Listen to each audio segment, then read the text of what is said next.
I'm Edward, and I'm an alcoholic. And this is about my first drink.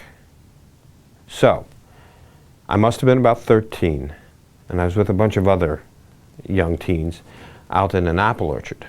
So we went out there one night with a bottle of Old Grandad that one of our members had smuggled from his father's liquor cabinet, and we stood in a circle. It was beautiful. It was a perfect fall night. It was crisp, so crisp. It was like peanut brittle. You could almost break the air, and it was clear, and the scars were everywhere. And when the bottle got to me, you know, I lifted it high in the air. It went down like a demon, but it felt like the moon was coming down with it, or like light was filling me on the inside. And somehow it awakened something in me, and I felt unbelievable. And I thought, I want to feel this way all the time. And for the next 25 years or so, it's exactly what I tried to do. So, my last drink. Here's how it happened. Now, by this time of my drinking, I'm in my early 30s, but I'm way ahead in other ways. And I had to wean myself off alcohol, off of a binge very carefully, or I could go into convulsions or seizures or have hallucinations. And I was walking down 8th Avenue, and I was sipping a can of warm beer through a straw out of a paper bag.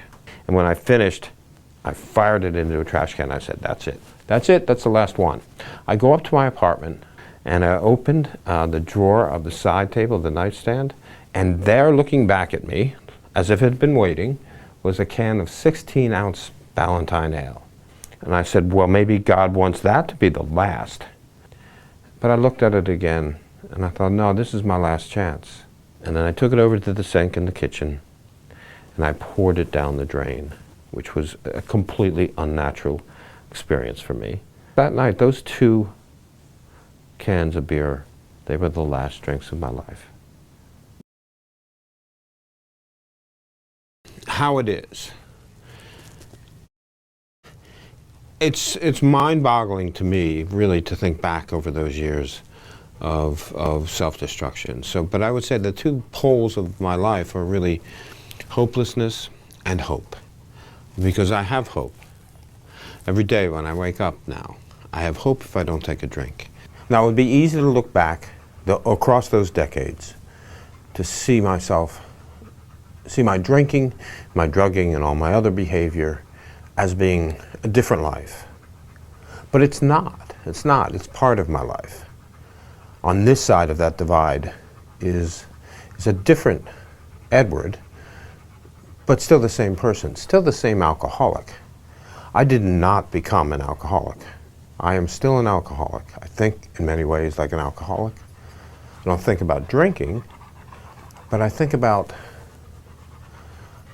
I use my character flaws, or at least I battle them. Those same flaws that were there when I was an active alcoholic.